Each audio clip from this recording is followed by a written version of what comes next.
All right, it's 6 o'clock. I'm going to go ahead and call the county board meeting to order. It's 6 o'clock. If John, if you could call the roll, please. Atkins? Here. Crawford? Here. Depper? Here. Mark Goddard? Here. Samuel Goddard? Here. Graff? Hagman? Hall? Harris? Here. Josting? Here. Crable? Here. Longfellow? Here. Minold? Here. Mingus? Here. Nelms? Here. Paget? Here. Trail? Here. Rich Stimson? Here. Schneider? Here. Sen? Here. Smith? Chairman Zimmerman? Here. We have a quorum. We have a quorum. We'll do business. If we could rise for the invocation and pledge.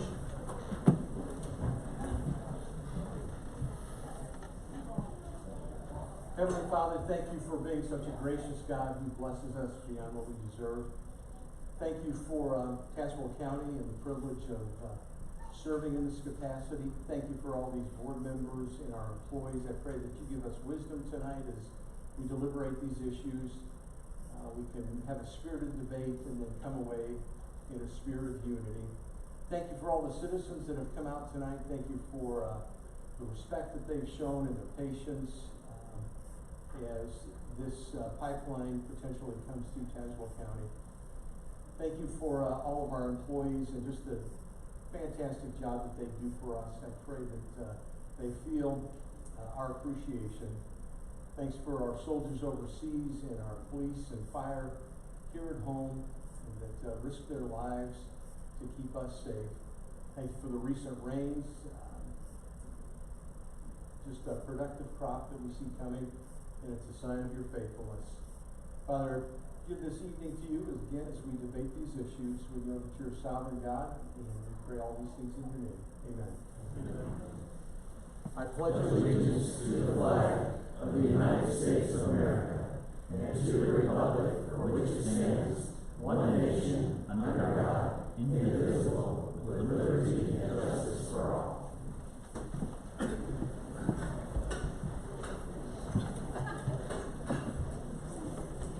All right. Thank you, everyone, for your patience. I know it's a crowded room. The way the meeting works, we'll have public comment at the first, and then we'll move into our agenda. You're welcome to stay, but if you'd like to leave that to the public comment section, you're welcome to do that also. We do have a specific place in the agenda where the CO2 pipeline, where we speak to that. But we do have a couple other things. First, are there any communications from members of the public or county employees? The only non-CO2 request that I got was from Tim Bear. Tim, do you want to come forward and present your comments?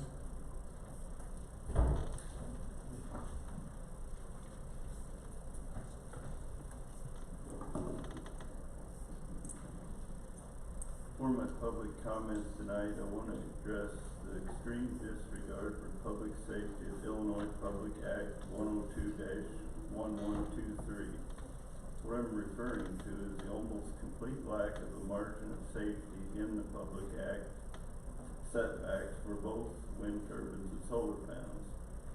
There are indeed setbacks for both wind turbines and solar panels in this Public Act, which Tazewell County was forced to incorporate in the ordinance to remain compliant with Illinois state law.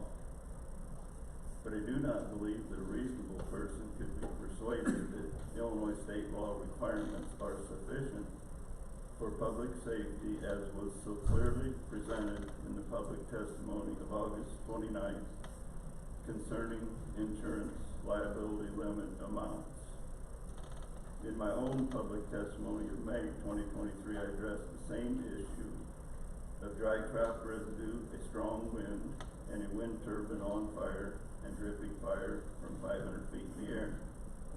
This is not a pretty picture, but it is very much an easily foreseeable hazard. Reasonable people might also ask, what about unknown hazards? Would it not be much better if there was a safety margin in the setback requirements to give the public more time to escape from these hazards? To address the above concerns, I petitioned the Tazewell County Board to adopt reasonable setback requirements that include a proper safety margin for both wind turbines and solar panels. To remain compliant with state law, the sentence could be inserted: these setback requirements shall be effective only if, when Public Act 102-1123 is invalidated for any reason. An added benefit of having the desired setbacks made public would be to assist the wind turbine companies in their planning and engineering, as they would be forewarned how things could change. By having an improved ordinance in place, if the wind turbine companies engineered their projects to this improved standard, nothing would need to change for the wind turbine companies, regardless of which ordinance was in effect. Thank you.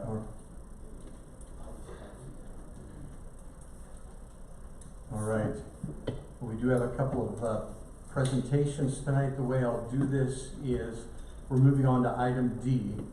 We're going to have a presentation from Transport, the Heart of Illinois Regional Port District, and Rich Kriesman. And if you want to come forward, then we'll do the Citizens Against Predatory Pipelines. And at that time, we'll go through the comments that have been submitted here. Morning, Rich. Did I say good morning? I said good morning. It's going to be a long evening. It's a long evening, I'm sorry. I'm committed elsewhere later, so my name is Rich Kriesman. I was appointed to this board when Randy Belsley left the area, I believe. It's been 8 or 9 years ago. It's Transport is what it was called back in the day. Now it's the Heart of Illinois Regional Port District. I brought somebody with me, Bob Sinkler, who has kind of revitalized this enterprise. It's a going concern, and it's about putting the city of Pekin and the Tri-County area particularly on the radar as far as potential economic development. So a positive thing for our community. I'm going to yield the floor to Mr. Sinkler. Thank you.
You guys hear me okay? Chris, can you hear me in the back okay? Okay, I know there's a lot of stuff on the agenda. I want to keep it to 5 minutes. I got some slides that just help me go through this more quickly. Next slide. Yeah, so I'm Bob Sinkler. I'm the Executive Coordinating Director of the Heart of Illinois Regional Port District and the Corn Belt Ports. I served 30 years with the U.S. Army Corps of Engineers, commanded the Rock Island District of the Corps. Can you still hear me, Chris? And in Rock Island, which is responsible for the Illinois River and Waterway. I'm from Illinois originally, went to Eastern Illinois University before I joined the Army. My wife's from Morton. Got married here, so last time I was in the area here, I was getting my marriage license. I did buy my truck in Pekin not too long ago. But anyway, so I'm connected here, well connected in the area. Got a lot of family in the area. But this is our team. Chris Smith, I'll let him raise his hand. He's in the back. He's from Chillicothe, Illinois originally. Another former Army guy. Was in the Army Special Forces. He's our Director of Operations. Dan Silverthorne, I see him back there. He's the chairman of our board. Some of you probably know him. And then Dr. Anshu Singh. Yes. Okay. Okay, Dr. Anshi Singh is on her way. She had another meeting, in Peoria. But anyway, this is our team, and, you know, that's something up. Really simply, in 2019, we knew that there was an infrastructure bill likely coming, a bipartisan infrastructure bill. And if you look at the map, this is a map of all the ports that were federally recognized. So everything with the blue polygon was an existing port in 2019. We were not on the map. Put us in a pretty tough situation to be competitive for federal investment in the region. Chris Smith and I volunteered our time. Dr. Anshu Singh joined us a little bit after we got started, but we volunteered our time to get our ports on the map. Next slide. And in 2020, 2021, the national ports map looked like this. So we added the Illinois waterway ports and then some on the Mississippi. Next slide. And anyway, but this is the Illinois Waterway Ports Commission, created by counties. We appreciate this county and 9 others that signed approved resolutions to voluntarily come together and form these ports. We would not have been successful without the county support that we received. Next slide. Anyway, but the Corn Belt ports, we ended up creating 4 of them. They're 200-mile long regional ports. The red one is the Illinois Waterway Ports Commission. The other 3 are ports on the upper Mississippi River. And I'll just stop. You don't need to show any more slides. But I'll just stop there. We attracted over $300 million after the creation of the ports in the Illinois waterway. Most investment that we've ever seen. The largest lock and dam rehabilitation effort is going on right now. Part of the river shut down for that purpose. Some of you have heard about 1,200-foot locks and dams. We've been trying to get those since before some of us were born. And we just got the LaGrange lock 100% funded for design. So that's the first step. Once the design's done, it could be done within a year, then we can go to construction. That's another $1 billion that we can bring into the Illinois River and Waterway. That all means jobs. That all supports you guys, supports economic development in the region. And I'll just talk a little bit about the Illinois Waterway Ports Commission that we've created. A lot of people think this is amazing, but it's the 42nd largest port in the United States based on freight tonnage. That's including coastal ports. That is not insignificant. We made Global Trade Magazine's top 50 power ports list in the United States in their last annual ranking, which was published in October. So there's just a lot of good things that are happening now with the Illinois River and Waterway. It's been a real port. It's been a port for a long time, but it has never been federally recognized. And when I was a district commander, command the Rock Island District, I knew we were losing money. We were losing out on opportunities. It was illegal for me as a district commander, being in the Corps of Engineers, to politically organize anything. So I had an opportunity after I got out to kind of fix things and improve things for the region. So that's why we jumped on board. In November 2019, I kind of bounced this idea around with Dan Silverthorne, the chairman of the board of the Heart of Illinois Regional Port District, and he said, yeah, we need to do this, and we need to help other ports in the region too, and we've done that, and been a big success story. I just want to say thanks to everybody in the county that shows an interest in our waterways. This is something that we created value out of nothing, and we brought jobs, we brought money, we brought investment into the region after the infrastructure bill. So anyway, thanks for your time. Thank you, Mr. Sinkler. Thank you, Rich. Thank you, Dan, and friends of Tazewell County. And it's a lot of work, but they see the vision of what can happen here. All right, we are going to move on to the CO2 pipeline.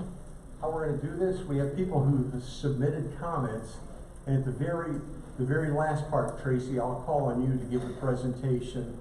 And then we'll go from there, if that works.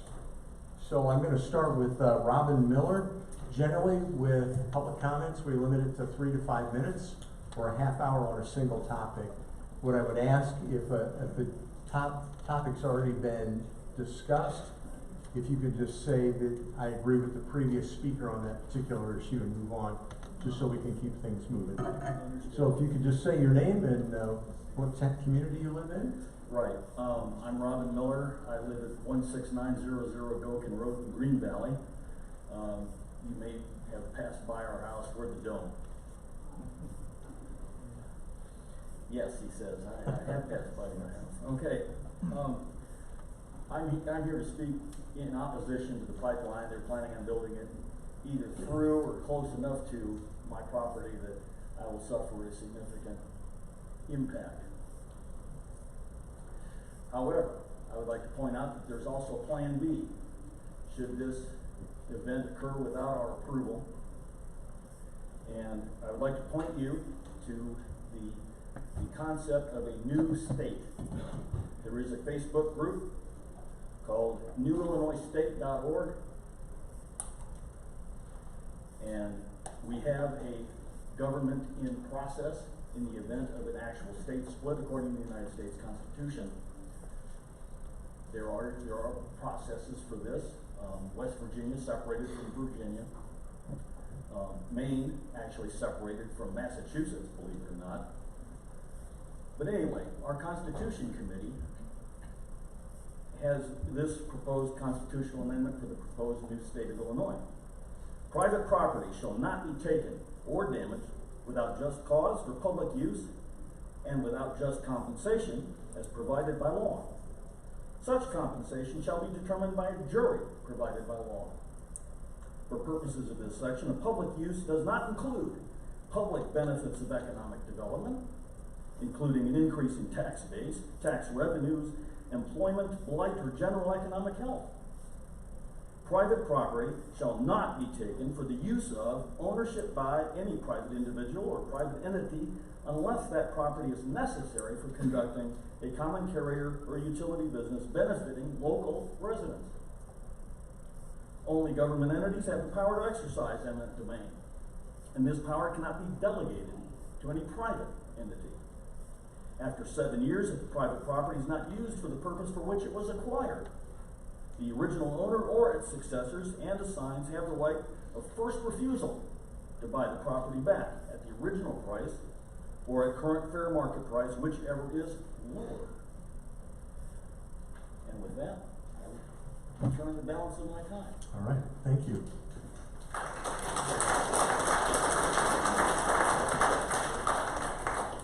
Kimberly Strack. You can just state your name and what city you live in and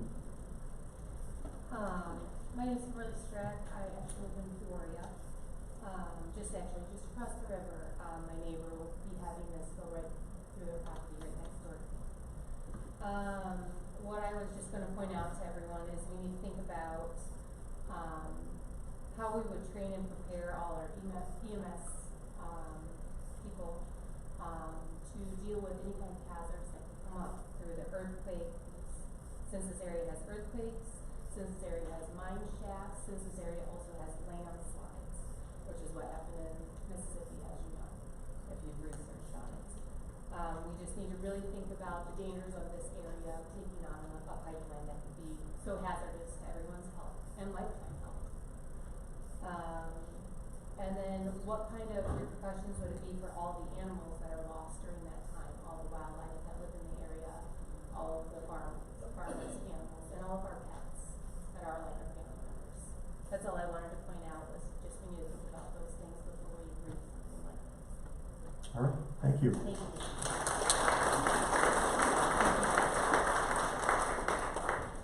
Jeff Damon. You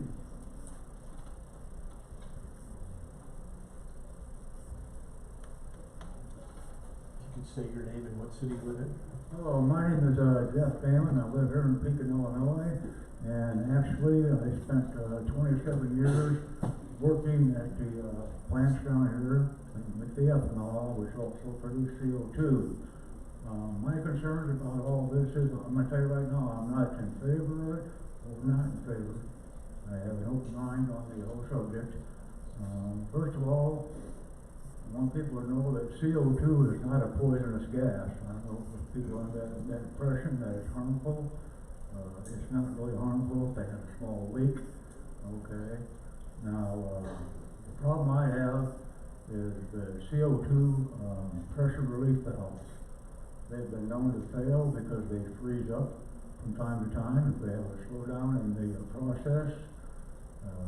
Because CO2 is cold and it can produce ice. So I would like to see the pressure relief valves placed in desolate areas. So if they did have a failure and it was below pressure, it would not be around anybody's near location. And I'm sure during that process, it's going to be going through places that are in desolate areas. Okay, so that's my opinion on that. I also have a concern of, I'm assuming this pipeline is coming in to Pekin and connecting with the two ethanol manufacturers that produce the CO2 now, and then make its way to ADM and Peoria. Now, I'm concerned that that could possibly shut down the CO2 plants that are currently in place. Okay, so those are some of the answers I'd like to get. So, until I get further information, I'm either for or against the project. That's all I have to say about that. Thank you very much. All right, thank you. Carl Lutz. You just state your name and your city.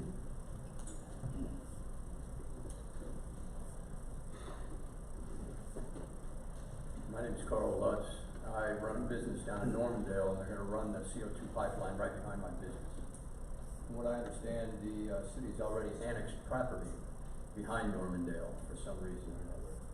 Nobody knows why. Nobody on the county board, anyway. Now, the CO2 pipeline actually is dangerous. CO2 can asphyxiate you. I know people that work at the Messer plant, and one of the guys from a small leak went into the building, and he was rendered unconscious. So unconscious, in fact, he pooped his pants, and he had to be drugged out of the building. So it is dangerous.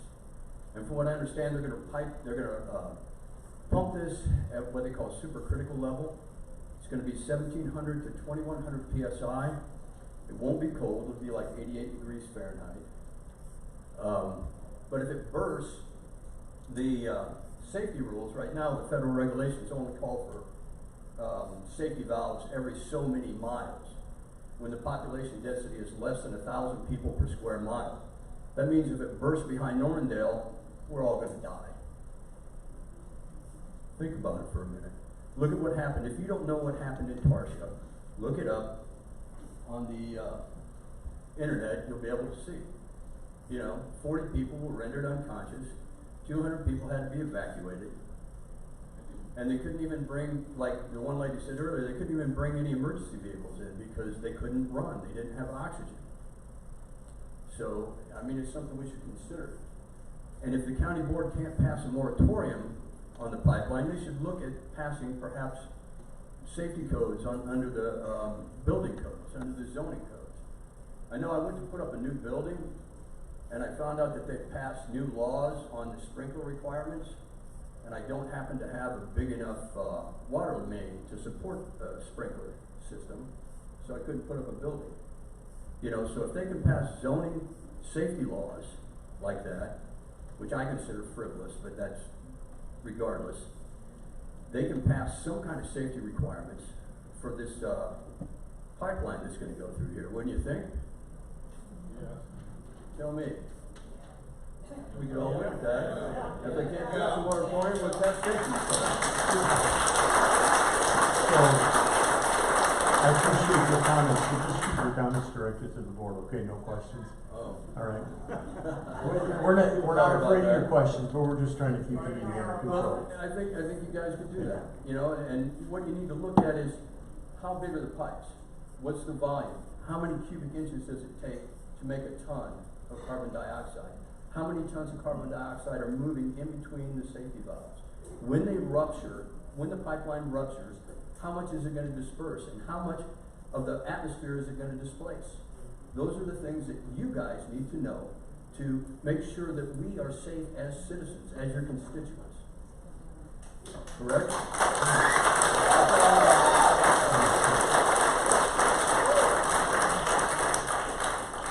Thank you, Carl.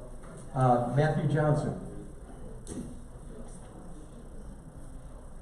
Matthew Johnson? Okay, there we go.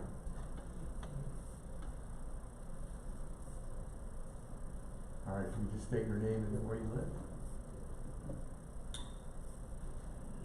Good evening, Matthew Johnson. I'm a Pekin resident.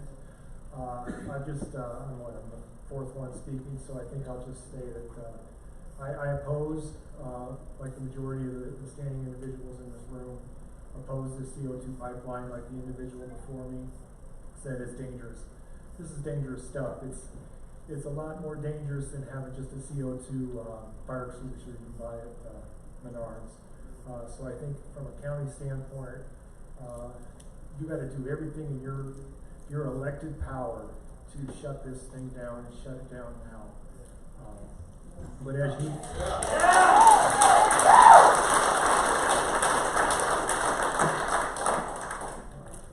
move forward in your opposition to this, I think there's some outstanding questions that hopefully will be answered tonight during the presentation. But if they're not, please somebody write these down and hopefully get answers to these questions. So first off, who's paying for this? Who's paying for the pipeline? Number two, which direction is it going? Because we just heard, well, it's going to Decatur. Is it coming from Decatur or is it going to Decatur? And then the third one is who's going to use this gas? Because the organization who is using this gas now is getting it some way, shape, or form now. It's either being trained in or it's being delivered via 18-wheeler, okay? So these executives who sit in these offices and they make these decisions, they just want to save $1. They want to put human lives, children lives at stake to just save $1.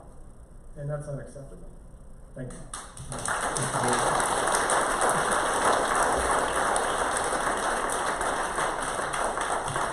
Thank you, Matt. Lisa Linton?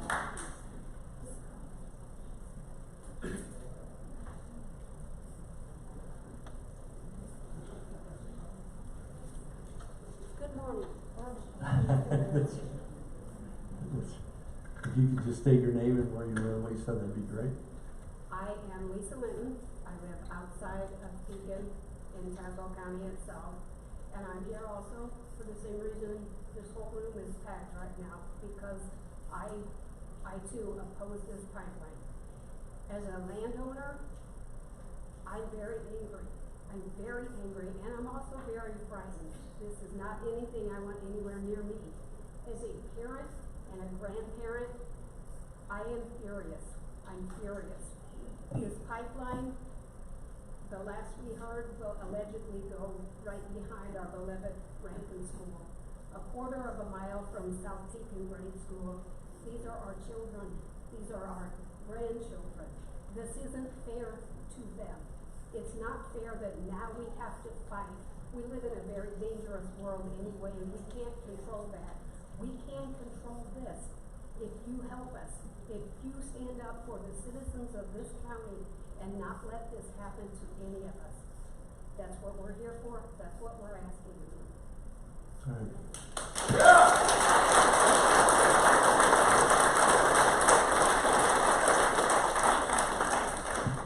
Thank you, Lisa.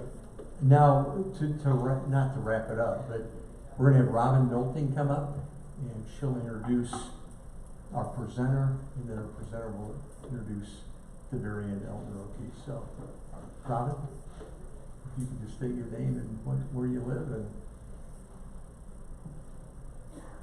And I'm Robin Nolting, and I'm a resident of Tazewell County, Pekin, Illinois. And I am here to, I am a member. Blow the microphone. Got it? I want to introduce, from the Central Illinois Healthy Community Alliance. I wanted to give a little introduction, but I'm okay. Central Illinois Healthy Community Alliance is concerned about the decades of air and water pollution created by the Edwards coal plant and also by other instances. And this is going to, the dangers of this and the pressure and some of the things that Carl said and the others said that I agree with, this is gonna hit our waters, our aquifers when it bursts, and they do not even have OSHA training for the firemen and anybody, somebody had mentioned that, so I want to, stop here and, introduce Tracy Fox, and she's been a longtime member with, a bunch of us, since 2013 with Central Illinois Healthy Community Alliance.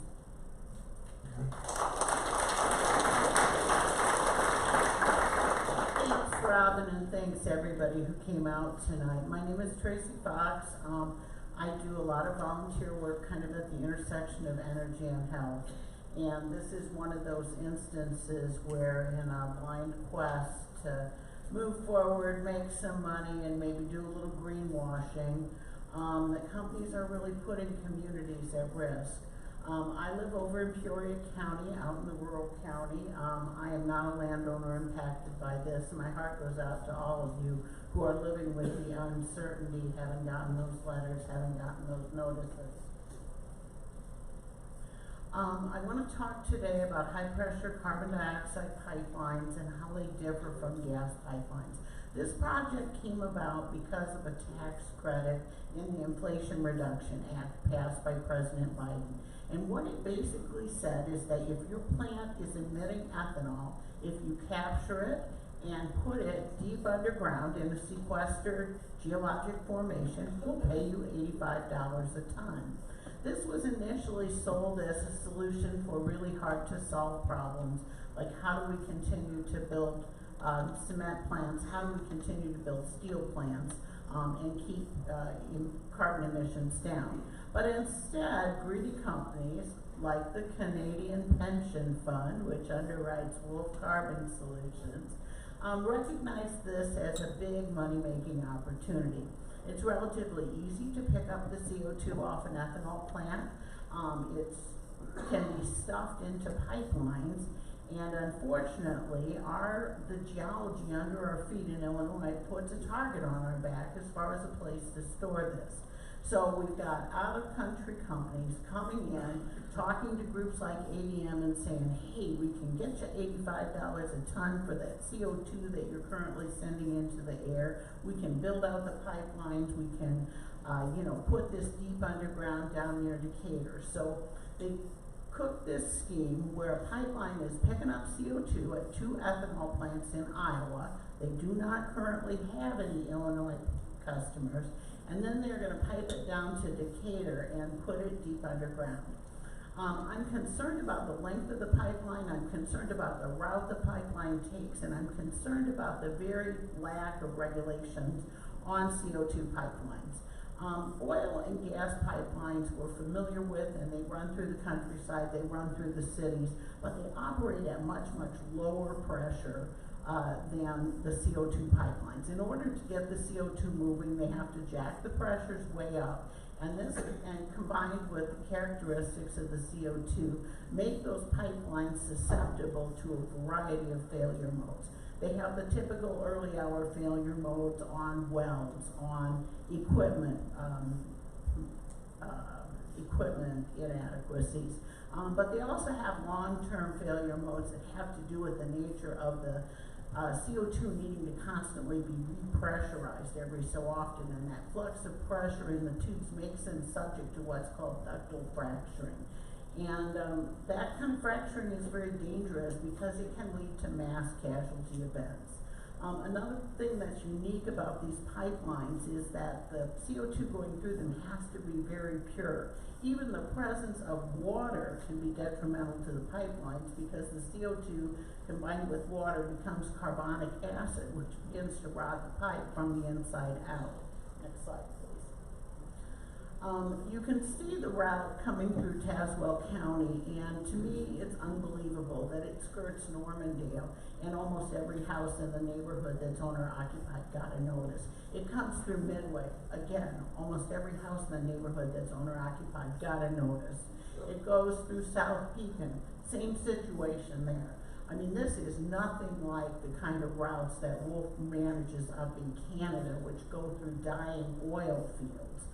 They aren't skirting through neighborhoods. They aren't targeting properties where schools are situated, like the Rankin School and the South Pekin School. They aren't targeting churches. They aren't targeting businesses. I mean, this route is absolutely outrageous. And I mean, in some ways, I think Tazewell County sees the worst of it. You have the most dense population areas unless they start to run a spur into Pekin to the ethanol plant, or on the Peoria side of the river through the south side and down to the Biourgel former ADM plant. It's a really cruel and unusual route, and I can only suspect that they picked it based on property values. They have some big data mining thing that looked at where can we acquire the properties most cheaply. I can't come up with any other rationale for why they would have done it that way. Next slide, please. It's difficult to determine where the route is going, but you can see the massive number of landowners with the blue dots on the screen who have been notified. You know, and these are all just families that are getting these notices. They don't have a lot of ways to reach out. They're looking to this county board to take action and to set the stance for the opposition here in Tazewell County. Next slide, please. Again, I talked about the dangers, and the reason why I'm so concerned about the pipeline being close to people is because of the way that the pipeline can unzip along its leak. These ductile fractures can occur, and massive amounts of CO2 can be released. CO2 is odorless, it doesn't have any color, and it settles in low-lying areas and displaces oxygen in the air mix. So you get something that looks safe, but definitely isn't. Next slide. One of the big stories is Satarsha, and in Peoria 2 weeks ago we had some victims from Satarsha come and talk to us about their firsthand experience. You can look up, Satarsha is hard to spell, but you can Google Yazoo County CO2, Y-A-C-O-O, and it's quite a story. This pipeline ruptured. There were some gentlemen in a car near it who actually saw the rupture, and people as far as 1.25 miles away had to be dragged to safety. This is in a very rural Mississippi community and a town of about 50. There's probably more people in South Pekin on a typical day than in this town. And it was really only by the grace of God that no one was killed, because they drug people out of cars, they carried them almost 1 mile to safety because the emergency vehicles quit running due to the lack of oxygen. And this was all just kind of the business of doing pipelines until an intrepid reporter kind of burst open the story, put a lot of pressure on the federal Department of Transportation to take action, and it became part of the news. Next slide, please. There's a lot of impacts beyond the health and safety that I do want to touch on, including the degradation of productive farmland. I mean, this goes through a lot of farm ground in addition to the neighborhoods in Tazewell County. And that causes tiling disruption, soil degradation, and the Iowa State University agronomists believe it also causes loss of productivity up to 15 to 20%. There are impacts on businesses, impacts on churches and schools. You as local government are going to be left to deal with a lot of EMS responsibilities, road impacts, figuring out long-term plans for managing all of this. And then it's the additional burden that you're putting on your dispatchers, your EMS responders, your fire and police, and your emergency rooms. And one of the most chilling things that we heard from Jerry Briggs, one of the Satarsha rescuers who came to visit us, was when he referred to the police as blue canaries. He said, you know, police are often first on the scene and they never carry breathing gears. The first victim at Satarsha was a sheriff's deputy who was participating in the rescue and, you know, was overcome by the CO2. So, yeah, it's not good. Next slide, please. Who establishes what's safe? A lot of this is in the hands of the Department of Transportation. They have released a report saying that their current standards are not adequate to protect against these CO2 pipelines and all the myriad of complicated safety scenarios that they create. And they're trying to work on new rules, but those aren't even going to be available in draft form until 2024 June, and final rules will be months beyond that. it's really obvious to me why these companies are so anxious to get these pipelines going before that time frame. They want to avoid the safety rules and get going. And who decides for Illinois what's going to happen? Ultimately, the decider is the Illinois Commerce Commission, and Wolf is there, and they're seeking to build this dangerous pipeline along a really cruel route. They're also seeking to take land by eminent domain. The other pipeline in Illinois, the Navigator pipeline, has only managed to secure 15 to 20% voluntary easements along its route. So my message to anyone in the crowd who's a landowner is don't sign anything. I think that'll be a key to keeping this pipeline out. And the other thing that they're asking is to basically bring in waste from out of state through wells that are drilled into a drinking water aquifer that there are folks in Tazewell County that use for their sole source water supply, as well as people in Bloomington, Normal, and Champaign. The Muhammad Consortium estimates that the very drinking water aquifer they want to store the CO2 underneath serves 800,000 people. So they're going to basically rely on a cement casing to hold steady down thousands of feet underground while they pump it full of CO2 and hope for the best. It seems like a risky gamble at best. It seems kind of predatory, frankly. Next slide.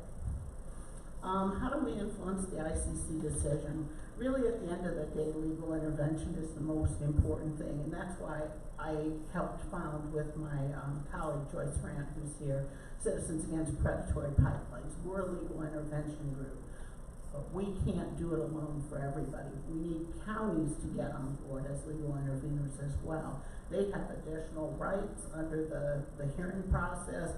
They can present their own expert testimony, and they can basically be in there fighting for citizens. We need experts to come forward and talk about this. We need the public to keep the drumbeat rolling, and we need resolutions of opposition at all levels of government. Next slide, please. So what am I asking Tazewell County to do today? First and foremost, stand with your citizens. There is overwhelming opposition to this. I encourage you to pass a resolution of opposition as soon as possible, and to work with the state's attorney, with your board attorneys, and figure out what kind of a moratorium on a special use or a zoning you can do to put another wrench in the works to stop these pipelines from moving forward. I also encourage you to intervene at the ICC. Get on the docket, start getting the notifications, start reading up, and start thinking about how you can bring the unique concerns and experiences of Tazewell County into the case. And say no to any Wolf special deals. Absolutely don't sign anything if there's property owned by the county that's on the docket, and I can't remember or on the landowner list, and I can't remember if that's the case here or not. And also say no to any CO2 sequestration deals. We know that there's wells being investigated out in the corner where Tazewell, McLean, and Logan County meet for the Navigator pipeline. We expect other sequestration plays to come in Tazewell County. So you have a big job to educate yourself and figure out a strong course of action. But your citizens are fired up and ready to go. And to tell you more about that,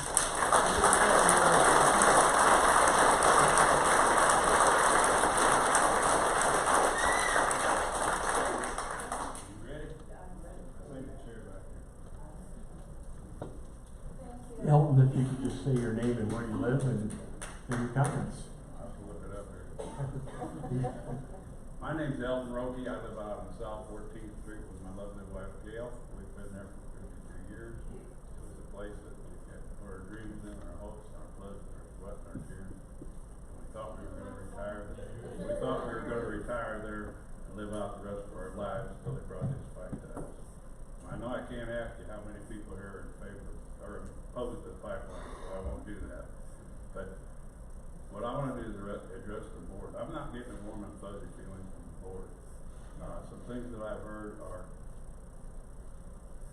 there's really nothing we can do. Our hands are tied. We want to get more information. If you want to get more information, I challenge each and every board member here to come down here where that pipeline is going to be and people from my group or myself will spend the time to walk you through and meet the people, the fourth generation farmers, the homeowners, people that are scared to death of this thing, and are getting riled up, and we will walk you through, and you can hear that firsthand. We'll show you what's gonna get tore up. They'll talk to you about how the productivity of the farm is gonna be, affected for years to come. It just goes on and on and on. I get so worked up about this thing.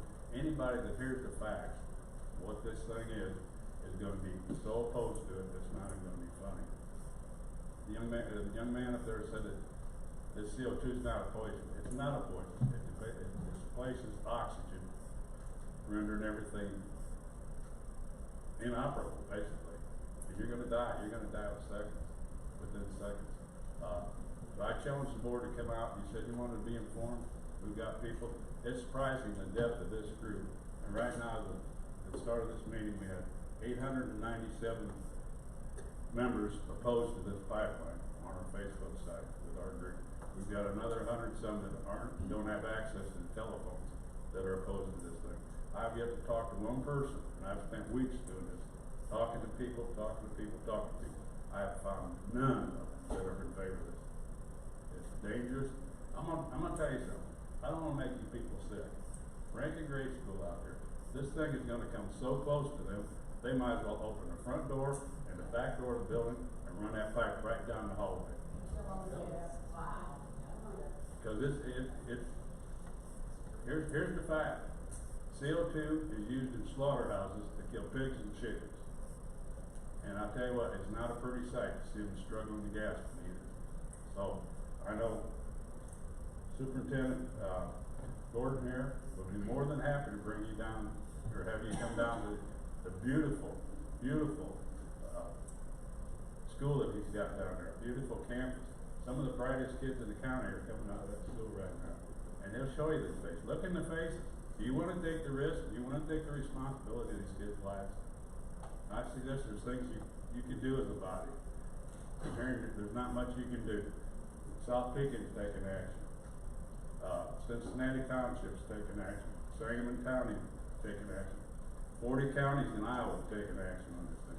Yeah, I got some ideas. If you want to know what to do, lift me up. But right now, I'm opposed to this thing, and I hate to have you give a show of hands, because there's a lot of people that aren't here that had to go to school, pick up their kids, have jobs, have other problems. But this is something that the citizens of the county have entrusted on you to look out for their best welfare and safety. It's time you do your job.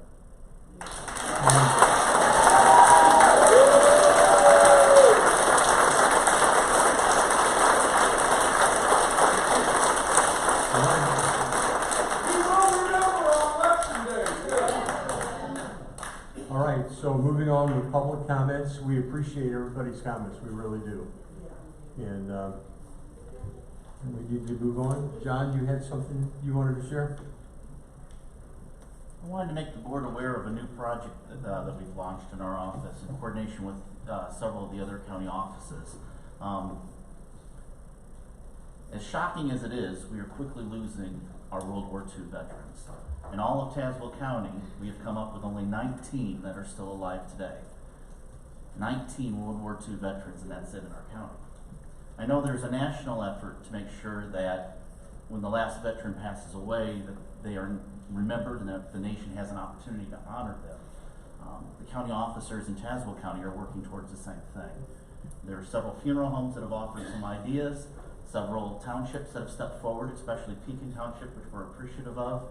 Any county board member that has an idea of how we can honor these last remaining World War II veterans, it would be much appreciated. And the youngest one in our county is 95 years old. Our oldest is 106 years old. We have one that is 105 in Green Valley, and he crosses the road every Veterans Day for the Veterans Service at the Veterans Memorial. These individual stories are fantastic. We just need to make sure that they don't pass and their voices go silent without any of us stopping to pay attention and recognize that that's happened. The county officers, like I said, have stepped forward with many ideas that we're keeping and we're working on. We'd appreciate any input from any board members on ideas on how we can honor these individuals. Thank you. All right. Moving on to our agenda, I need a motion to approve the minutes from the July 26th meeting. Dave, Yes. I wanted to make some comments. Yeah, go ahead, Mike. I'm sorry. I have a concern. We're starting our budget meetings next week, I think.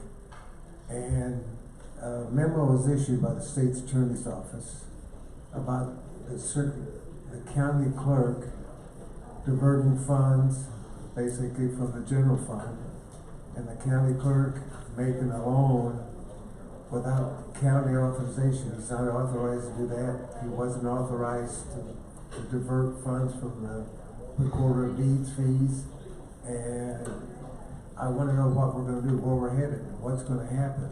If we do the budget, we need to address that some way, somehow, and decide what our position's going to be. Thank you. I share some of the same concerns, Mike. I know a loan was made by the clerk's office. He doesn't have that authority. I know the contract wasn't reviewed by the state's attorney, so those conversations are ongoing. Any other comments from county or elected officials? All right. Can I get a motion to approve the meeting minutes from July 26th? Motion by Atkins, second by Gepper. Any changes, deletions, corrections? All those in favor signify by aye. Aye. Those opposed, minutes pass. We have two in place committee meetings tonight. The first is transportation. Chairman Minow.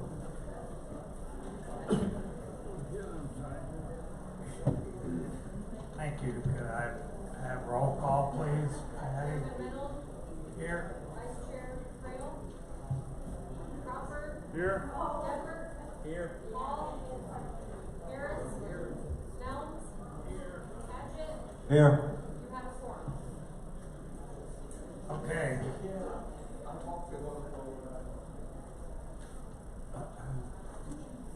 We have one resolution to pass. This came about after our committee meeting last Tuesday. It's something we passed a couple months ago. IDOT found a correction of, I believe, $65. So we've already approved it. It has to do with the guardrail grant project that the transportation department is overseeing. So we need could I have a motion? Motion to approve. Thank you. Second. Second by Dapper. Okay. So anyway, unless there's any questions, which I could defer to Dan Parr, he's here. Are there any comments about this resolution? Hearing none, all those in favor, aye. Aye. Opposed? Motion passes. We're in recess. Thank you. Thank you, Greg. I think that noise will subside shortly. So we have an in-place executive committee meeting also. Sandy, if you could call the roll, please. Chairman Zimmerman. Here. Vice Chair Harris. Atkins. Here. Graff. Hall. Josie. Here. Longfellow. Here. Mennel. Here. Mingus. Trail. Rich Dixon. Schneider. Here. You have a forum. All right. Can I get a motion to get the decommissioning agreement with DG Sands? Motion by Joesting, second by Atkins. We had conversation at executive committee meeting. There were concerns. Jack Emmett, have you come forward and maybe they were willing to go up to 5%? I know there was a concern that, I don't know what the original was, 2.5% a year. They bumped it up to 5%, but Jack, I'll let you fill in some of the details.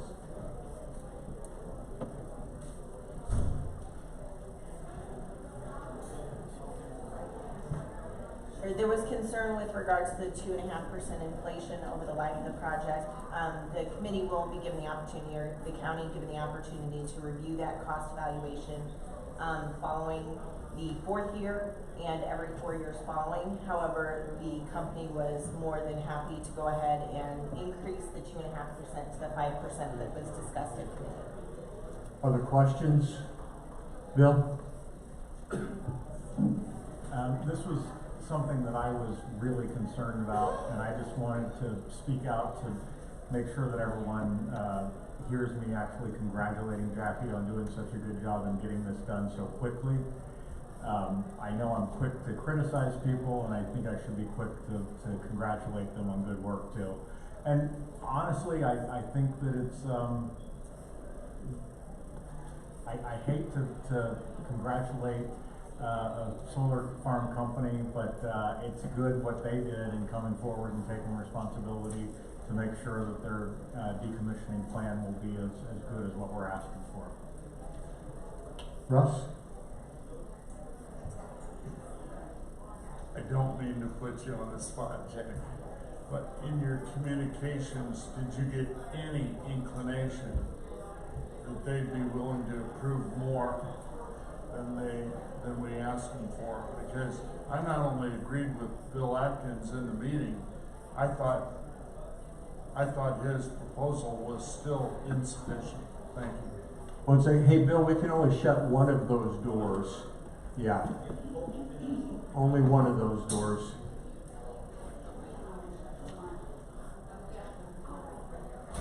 Thanks. All right, keep going, Russ. I'm sorry. Mr. Chairman, I'm sorry. Go ahead. Were you done with your comments? Yeah, so the bottom line was, I think we were so low that it was a no-brainer for them. I think it's still a no-brainer for them, and I think they'd be willing to go more, but I in all fairness, I wanted to ask Jackie, who I trust immensely, if she got any inclination on the call or her communication with them as to that issue. Thanks. So we actually did not discuss a different percentage, only because that was what was proposed by the committee, so that's directly what I went to them with. I knew that they're ready to start construction right away, so I wanted to move this as quickly as possible. They'll actually have the new bond fee by the end of the week so that we can get the permit going. I thought about this a little bit, and I actually mentioned to Bill like how we could potentially mitigate this kind of situation, and so I do have a proposal to bring to Land Use Committee that would be maybe the median of the last 3 years of inflation, and that way everyone would kind of know what the expectation is coming into that, because right now I think they were kind of going at it blind and didn't really have a way to gauge it. So I think that's just something that we can clean up in the ordinance. Thank you. Any other questions? All those in favor signify by aye. Aye. Those opposed? Can I see the hands? Okay. So noted. Motion passes. We are out of in-place executive. There is no in-place HR tonight. We didn't have that contract available to us tonight. So item 5 is being pulled. Item 12 is off the agenda. Item 19 and 1. Item 1 is being pulled. Anything? 18?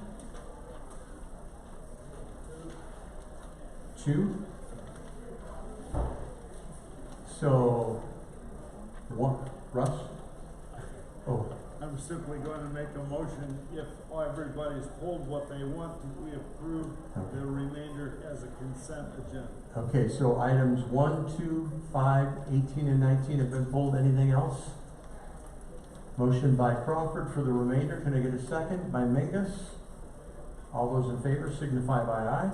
Aye. Those opposed? Can I get a motion for the appointments A through C? Motion by Nelms, second by Rich Simpson. All those in favor signify by aye. Aye. Those opposed? Back to the agenda. Can I get a motion for HS 2322? It just came out. Motion by Prail. Need a second. Second by Mennel. Nancy, you pulled this?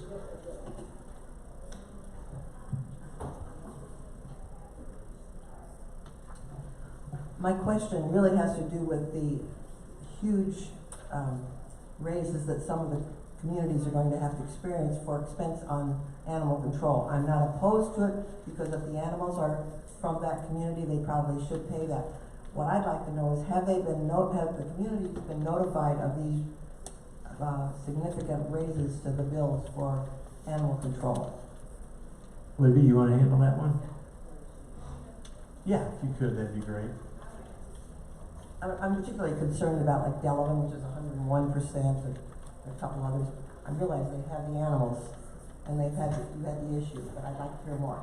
In the past years, as we've slowly increased these, based on percentages, I've had multiple conversations with village officials and the chief of each PD. Most of them are aware that in the coming years there's going to be substantial raises, some more than others, and that it would be backed up by percentages based on how much services we are providing. Okay, thank you. That's really what I wanted to know. I just didn't want to get phone calls where, we never knew this was going to happen. Absolutely, and there Thank was you. conversations before that as well. Thank you. Any other questions for Libby while she's up here, Greg? Well, no, not for Libby, but Just to follow up on this resolution. Yes. I was for the original resolution was to just charge it and go. We looked at it, maybe sharpened a pencil, and we raised tag fees not too long ago, so we're not in terrible shape on money, but we do got expenditures coming up. What this does is stretch it out over 4 years, and it divides whatever anybody was, say, deficient on by current means and divide that into 4 years. So some were pretty close, so they didn't get much each of the 4 years, and some are going to get 20%. But a lot of those aren't huge dollars, So they're like, one was you mentioned Delvin, in Delvin was for 2,267 or something, or a little less than that. But as you go up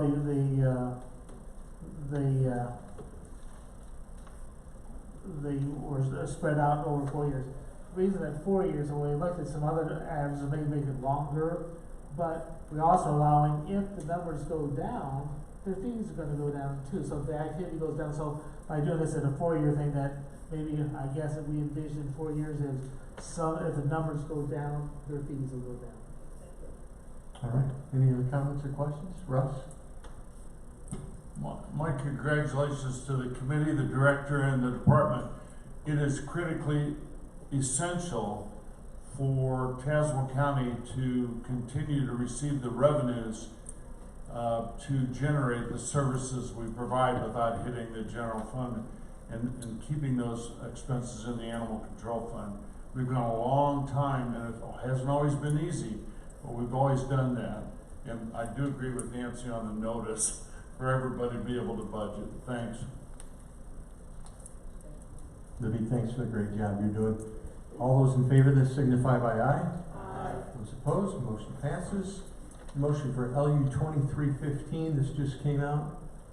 Motion by Crawford, second by Mennel. Not sure who pulled this. I pulled it. Oh, yeah. I'm just gonna oppose it.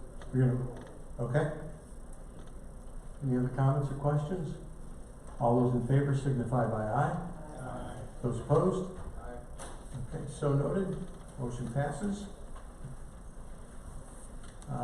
Item 5 that just came out of committee tonight. Can I get a motion to get this on the floor? Motion by Crawford, second by Longfellow. You heard a presentation on this. Are there any other questions? All those in favor signify by aye. Aye. Those opposed, motion passes. Item 18, E23-121. Can I get a motion to get this on the floor? Motion by Atkins, second by Sam Goddard. Greg, you pulled this? Yeah. Yeah, I guess I don't sound old school on this, but what's the problem signing? If I vote on something, but that's one thing. I gotta put my name on the paper saying I voted for it. I think that's good government. I think that's accountability, and I don't see what the big deal is about us not having to sign our resolutions. I think if we're willing to put our hand up before and stuff like that, sometimes it's easy. Well, I didn't really say anything when you called for the roll call, but when you sign your name on it, that means you voted for it, and I don't see a big problem in keeping doing it. I think it was done for efficiency purposes And whether you voted for it or against it, you were still supposed to sign it, just acknowledging. I was always under the impression that if you voted no, that you didn't have to sign it, but I guess that's not correct, but, so noted, Greg. Russ? Yeah, back when I was on the board in 1827, we used to sign these things With a quill pen? with the quill pen and blood. No, I understand my friend Greg's point, but there's a lot of things in the name of efficiency that we don't do. And Greg, it is recorded in the minutes whether you supported it or not. Thanks. Any other comments or questions? All those in favor signify by aye. Aye. Those opposed? Motion passes. Wait, with two. Right. And then finally, item E23-120, the decommissioning plan. Can I get a motion for this? Motion by Rich Stimson, second by Atkins. Any other questions on this? Jackie just talked about this. All those in favor signify by aye. Aye. Those opposed? Raise your hand. Okay. So noted. Any unfinished business? Any new business? The bills were sent out. Hannah, thank you so much. Can I get a motion to approve the September calendar? Motion by Josting, second by Nelms. All those in favor signify by aye. Aye. Those opposed? Just three quick announcements. Many of you have been getting calls about our tax levy. Vivian, that's probably something that I should let you talk about, or Nicole. We did get a multiplier from the state. And this is a... Oh, we didn't get it. I thought we got a multiplier. This is a county equalization factor. The equalization factor, okay. And I guess they take a 3-year average on these things, and as we all know, the homes spiked. Hopefully this will moderate in a year or two. Just 2 more years? Okay. I know Nicole would be glad to maybe talk at the next meeting, just give a brief kind of tutorial for board members. She does now, so thank you. Building plans, just briefly, so nobody can say they don't know what's going on. I mean, we're going to use some of our reserves and our ARPA money. This is the plan to get rid of the Tazewell building and the post office. We're going to spend money rehabbing the courthouse, the jail, the Justice Center, and the McKenzie building. And we're going to build something where we're taking those 2 buildings down. The size is still to be determined on whether we get those lots and a lot of other factors. That's what we're doing. If there are any questions or somebody says they don't know, please give me a call. And I'm going to tell you the same thing. I mean, that's all I know right now. So, and then lastly on the CO2, Mr. Roki was correct. I mean, he's saying that we are very limited in what we can do as a board. We can pass a moratorium, we can do other things, but they're really not worth the paper they're written on. We can provide testimony, and the ICC can say, okay, this is good or this is bad, but at the end of the day, it's not our choice, despite what people may tell us. So I'm still agnostic on this issue. I want to hear the benefits of this too. I thought the last lady presented some good data. I mean, I have questions for Wolf Carbon. They're coming next month, but I still want to keep an open mind on whether this is a good thing or not. With that, we are adjourned. Thanks, everyone. 7:09.